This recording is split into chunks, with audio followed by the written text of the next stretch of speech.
Good morning, beloveds. I'm not quite awake yet this morning.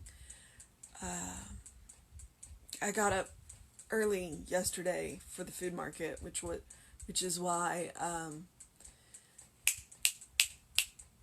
the podcast or the live stream was so late yesterday, because life intruded on a perfect schedule, which is what life does. And so this morning I went to bed at a fairly normal time because it was early day yesterday, and so this I let myself sleep in this morning and rewarded myself with really weird dreams, but that's okay. I mean, the weird dreams are just the subconscious processing through what the conscious mind is working on. And I will deal with it or I won't. It is what it is.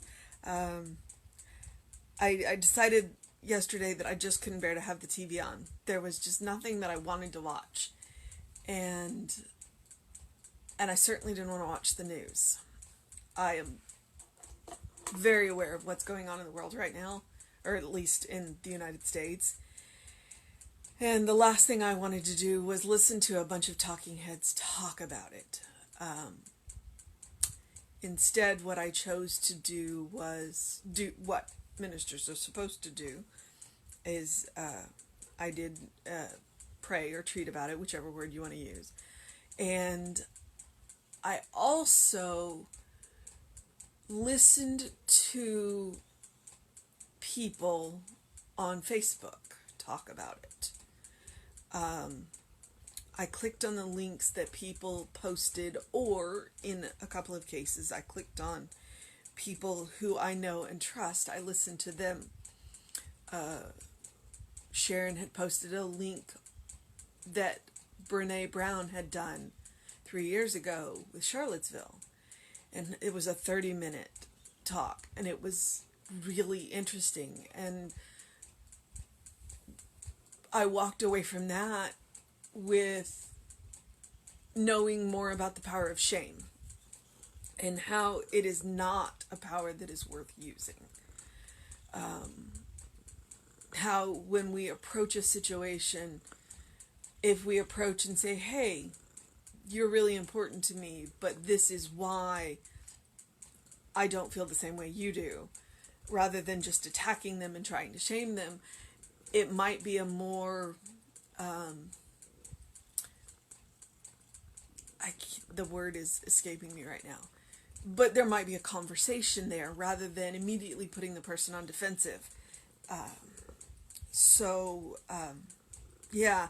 And then I also listened to a husband and wife team that I know. I went to school with Masando, and he and his wife got on and did a live stream and talked about what is going on. And it was really interesting to listen to the two of them have this dialogue about it. And so there are real people that you know, people that you love, who are putting out content that is really good about this. I did click on and read some articles, things that we can do. So what I tried to do was avoid the baiting and the emotional stuff.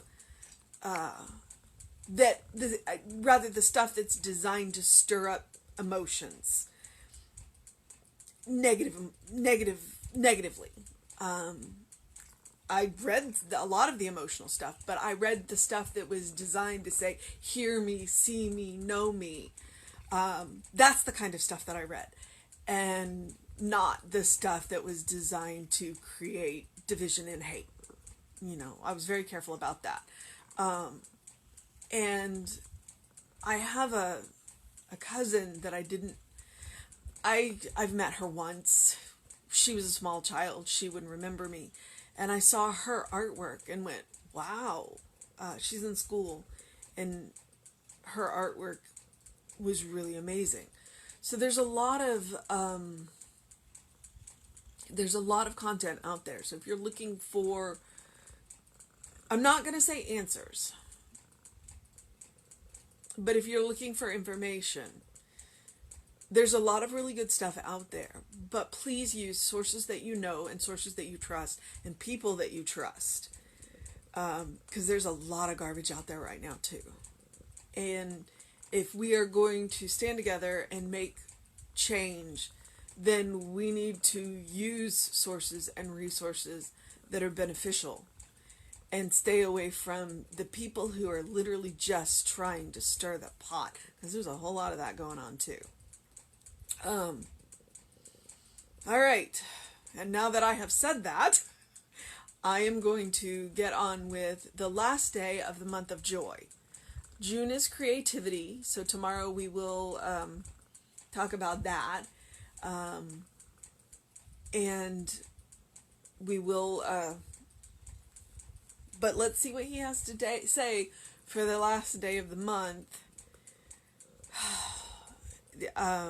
I'm completely aware of the irony right now that I am doing the month of joy and the world is crazy. Honest to God, the world is always crazy. It is always crazy. But today, right now, the pain is on display. And honestly, that's a good thing. When the pain is on display, we know where the healing needs to happen. So, don't run from the pain. Don't run from the pain. The pain shows you where the healing needs to happen. All right.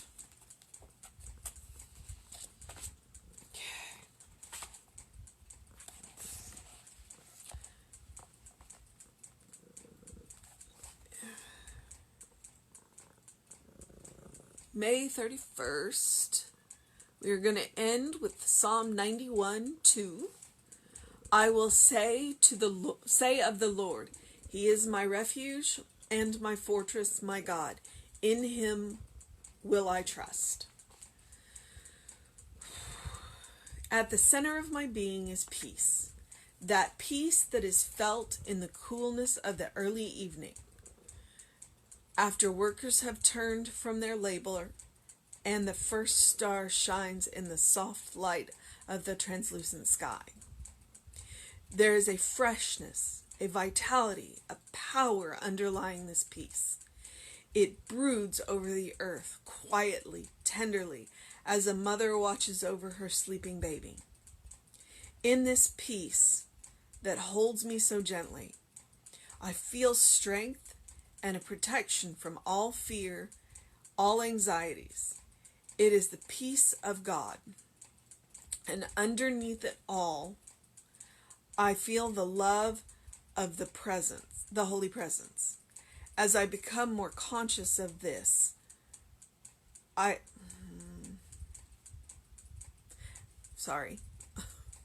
lost my line. As I become more conscious of this love, all lack, all fear, all that is false slips away as mists fade in the morning sunshine.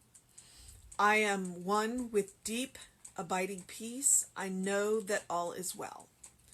I know that I permit this peace to flow through my being, through my mind and heart. Every problem is released. The way is made clear before me, and it is filled with joy and harmony. I am peace. I am love. I am power. I am vitality and strength and all good. Where I am, there is peace.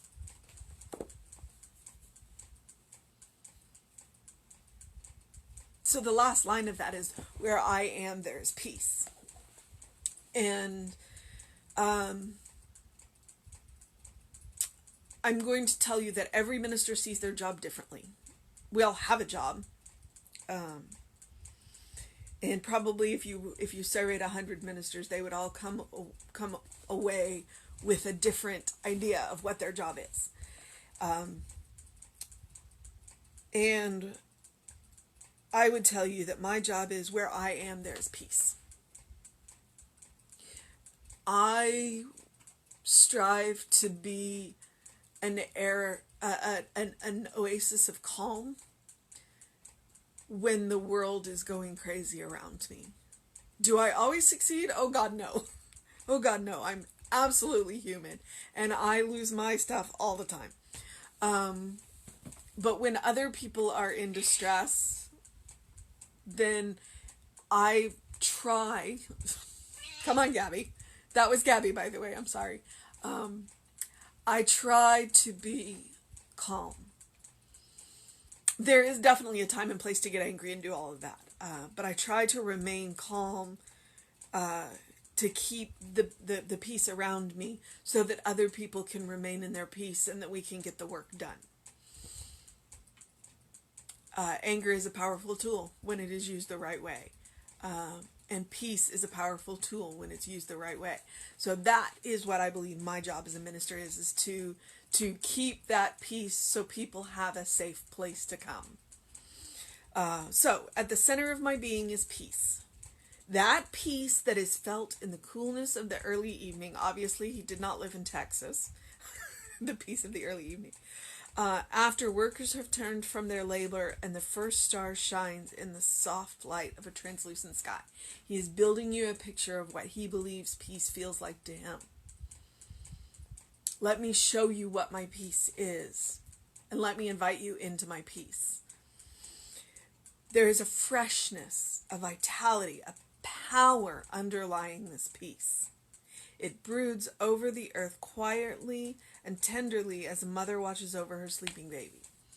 You know mamas, they are not going to let anything happen to their babies.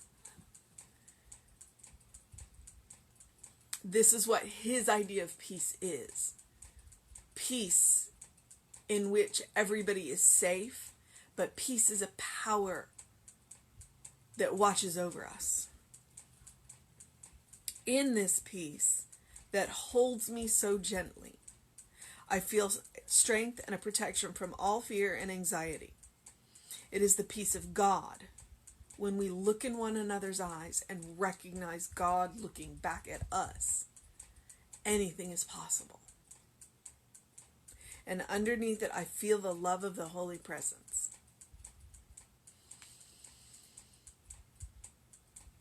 If you can look into another being's eyes and see God looking back at you, then there's no possible way that you can hurt them. That's the goal. That's the goal. Do I do it 100% of the time? No. But that's the goal. I work on it every single day.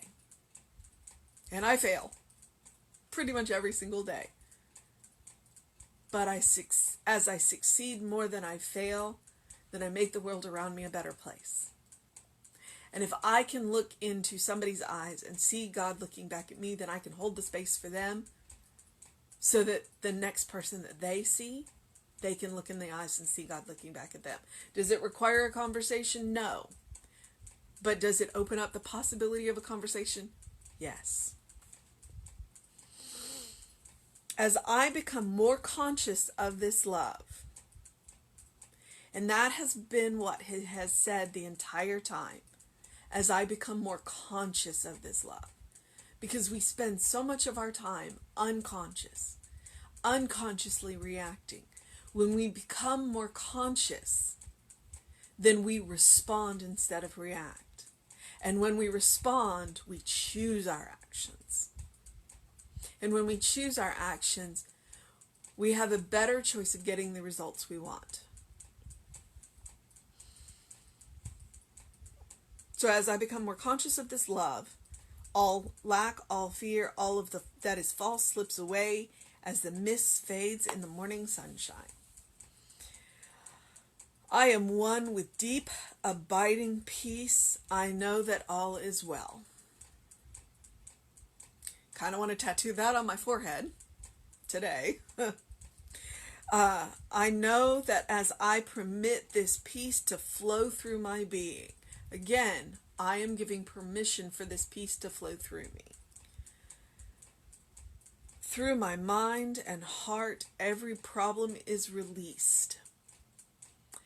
So every problem is released might be every problem that I am facing is opened up so that I can find a solution. It doesn't mean that the problem is over, but it means that I am open to solutions to those problems. That the resources that I need to solve those problems are coming to me. Or maybe it means that the problem goes away, because sometimes all the problem needs is consciousness. The way is made clear before me, and it is filled with joy and harmony. So his last line for the month of May: I am peace. I am love. I am power. I am vitality and strength and all good. Where I am, there is peace. He gives us so many times mantras, and that is a mantra. If you find yourself spinning out, that is a mantra. You are peace. You are love. You are power. You are vitality and strength and all good. Where you are, there is peace. All right, so that is the month of May. This is creativity. I had the privilege of sitting with Ruth yesterday at the end of the food market, and she said, I enjoy you doing these. I think you should continue to do them, and I enjoy doing these. I am going to continue to do these. I hope that you continue to find them as beneficial as I do. It is definitely a good way to start my day.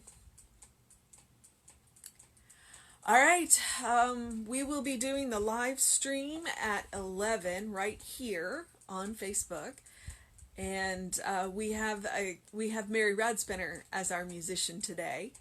Jeffrey will be there, yes. So she will bring in that enormous harp, and we will have an amazing service for you, as we have. And we want to give out a shout out to Barb, who showed up at the food event with some more equipment for us. So we are going to get better and better at this live stream, because we are going to continue to do the live streams even once we open the services up to people, which we will do as soon as we are absolutely confident and safe. It's going to require cleaning protocols and all of that. So we will be moving into that as we can. We're following the guidelines from home office, from the county and from the state and all of that. It's a lot to take in. So please join us right here on Facebook in your jammies with your coffee. We will be with you at 11. All right. I guess I'll give a shout out to Dana as I'm getting off. Love you, Dana. And have a fantastic day today. Do something loving for yourself. Do something kind for yourself. Do something compassionate for yourself. Looks like right now, because I haven't been outside yet today, unlike every other day, it looks like it's going to be a beautiful day. Although here in South Texas, I suspect it's going to be hot as well. The sunset last night was amazing. So if you have a chance to catch the sunset, they've been really spectacular lately. I happened to catch it yesterday. So have a fantastic day. We will be back with you at 11, and Reverend David will be on with you sometime around 5. You never know with David. All right. Have a wonderful day. Make it the best you can. Much love.